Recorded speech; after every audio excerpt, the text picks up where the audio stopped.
पिछली वीडियो में हम लोगों ने लिनक्स टर्मिनल और नेविगेशन कमांड सीखे थे। आज की वीडियो में हम सीखेंगे फोल्डर कैसे बनाते हैं, फाइल कैसे बनाते और एडिट करते हैं, फाइल को कॉपी, मूव, रीनेम और डिलीट कैसे करते हैं। So let's start. तो सबसे पहले तो टर्मिनल ओपन करेंगे। टर्मिनल ओपन करने के बाद चेक करेंगे कि अभी कौन से फोल्डर में है। तो pwd करेंगे तो अभी आप देख पाओगे अभी हम लोग होम डायरेक्टरी में है और यहाँ पे ls करेंगे जैसे कि सारे फाइल्स वगैरह लिस्ट हो जाए। और यहाँ पे हम लोग एक फोल्डर को क्रिएट करेंगे। तो अभी आप फोल्डर डायरेक्ट होम डायरेक्टरी में क्रिएट कर सकते हो या फिर आप चाहो तो डेस्कटॉप या फिर जहां आपकी मर्जी क्रिएट कर सकते हो। तो हम क्रिएट करेंगे डेस्कटॉप के ऊपर। तो सबसे पहले आप cd लिखोगे और cd लिखने के बाद होम लिखोगे। तो सबसे पहले आपको जहां भी फोल्डर क्रिएट करना है उस डायरेक्टरी के अंदर जाना है। तो हमें जहां क्रिएट करना है उस डायरेक्टरी का नाम लिख देते हैं। तो हम डेस्कटॉप के ऊपर क्रिएट करेंगे। डेस्कटॉप में चले जाते हैं। अब देख पाओगे मैंने डेस्कटॉप डायरेक्टरी को ओपन कर लिया है और अभी मैं अगर pwd करूं तो आप देख पाओगे मैं डेस्कटॉप डायरेक्टरी दिखा रहा है यहाँ पे। तो अभी हम यहाँ पे फोल्डर क्रिएट करेंगे। तो फोल्डर क्रिएट करने के लिए आप लोगों को लिखना होता है mkdir यानी मैक डायरेक्टरी और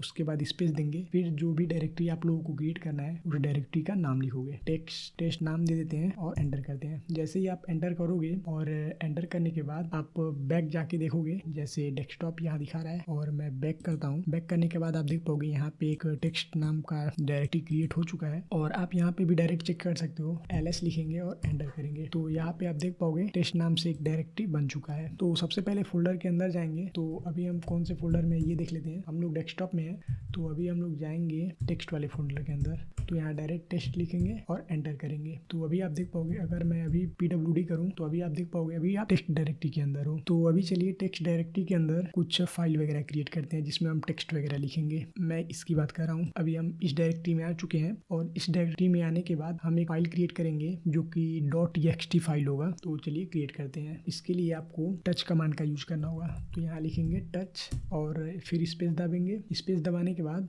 और फाइल नेम देंगे। मैं चलिए फाइल का नाम file1.txt दे देता हूँ। डेटा टाइप आप लोगों को देना होगा जो भी फाइल का नाम है लास्ट में आपको डॉट लगा के txt लगाओगे तभी txt फाइल क्रिएट होगा और एंटर करेंगे। फिर यहाँ पे ls करेंगे और एंटर करेंगे तो आप देख पाओगे file1.txt बन चुका है। फिर एक और फाइल हम लोग क्रिएट करेंगे। हालांकि आप चाहो तो एक ही बार में स्पेस देके कई फाइल क्रिएट कर सकते हो।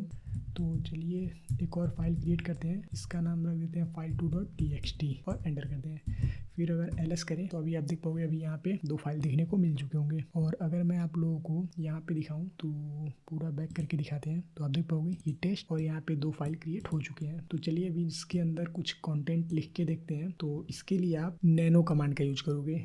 नैनो बेसिकली लिनक्स में एक एडिटर होता है जिसका यूज करके आप फाइल के अंदर जो कुछ कंटेंट वगैरह है लिख सकते हो। अभी मैं आप लोगों को दिखा रहा हूँ। तो सबसे पहले नैनो लिखेंगे। नैनो लिखने के बाद और फाइल का नाम लिखेंगे। तो हमें फाइल1 के अंदर क्रिएट करना है तो पूरा का पूरा फाइल का नाम लिखेंगे और एंटर करेंगे। फिर आप देख पाओगे यहाँ पे GNU नैनो 7.2 कुछ करके ऐसे आ रहा है। तो इसके अंदर हम लिखेंगे।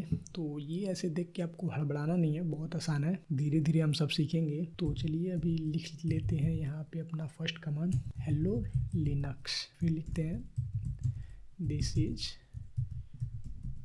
Bite brain. चरण कलामी लिख देते हैं। तो प्लीज़ सब्सक्राइब जरूर से कीजिएगा। तो अभी इसको सेव करते हैं। सेव करने के लिए आपको Ctrl+O प्रेस करना होगा। Ctrl+O प्रेस करने के बाद आप Ctrl+X प्रेस करेंगे। Ctrl+O दाब के एंटर दाबने से सेव हो जाता है और Ctrl+X दाबने से एग्जिट हो जाता है। तो अभी हम लोग प्रिंट कराएंगे जो भी हमने उस फाइल में लिखे हैं वो उसको अगर आपको टर्मिनल पे प्रिंट कराना है तो आप यहाँ यूज करोगे कैच कमांड का। तो सबसे पहले लिखेंगे कैट लिखने के बाद जो भी आपने अभी फाइल के अंदर लिखा है उसको अगर आपको टर्मिनल पे प्रिंट कराना है तो आप यूज करोगे कैट कमांड का।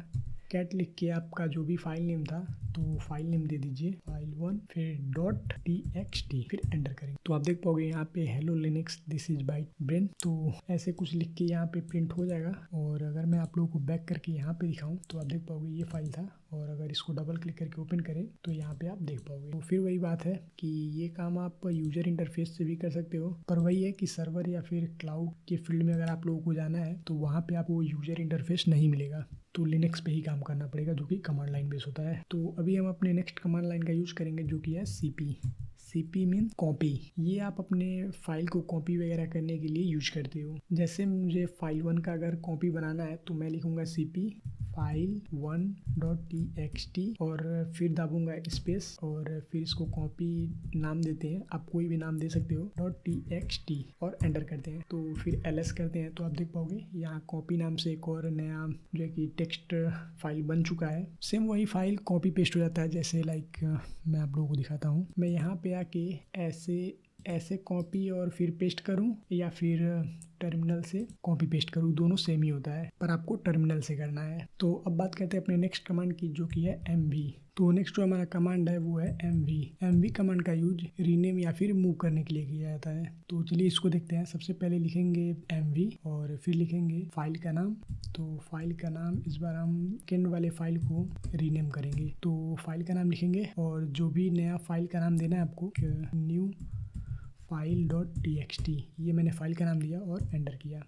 फिर ls करेंगे तो आप देख पाओगे फाइल का नाम चेंज हो चुका है। जो हमारा फाइल 2 था वो यहाँ पे न्यू फाइल बन चुका है। नेक्स्ट हमारा कमांड है rm कमांड का यूज करके हम फाइल को डिलीट करते हैं। लाइक अभी हमको अगर कॉपी वाले फाइल को डिलीट करना है तो हम लिखेंगे rm और फिर फाइल का नाम देंगे और इसका डेटा टाइप देंगे, एंटर करेंगे। तो यहाँ पे मैंने फाइल का नाम थोड़ा गड़बड़ दे दिया है, तो ध्यान दीजिएगा अगर आप थोड़ा सा भी मिस्टेक करते हैं तो ये एरर देगा।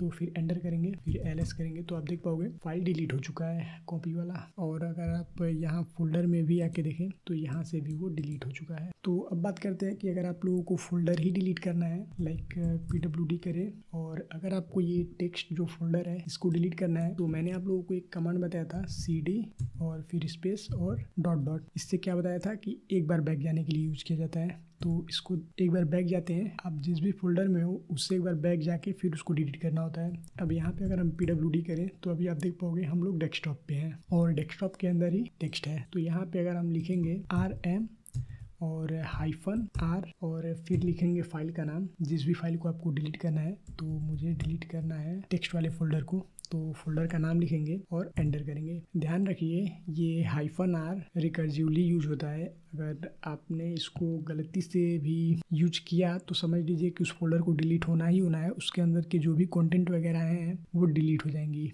तो आप इसका थोड़ा सोच समझ के और एक बार देख के यूज कीजिएगा, क्योंकि डेटा लॉस हो जाएगा और वो रिकवर नहीं होगा। तो इस बात का ध्यान आप जरूर से दीजिएगा। तो बस गाइस फिलहाल आज की इस वीडियो में इतना ही था। मिलते हैं नेक्स्ट वीडियो में। Bye bye.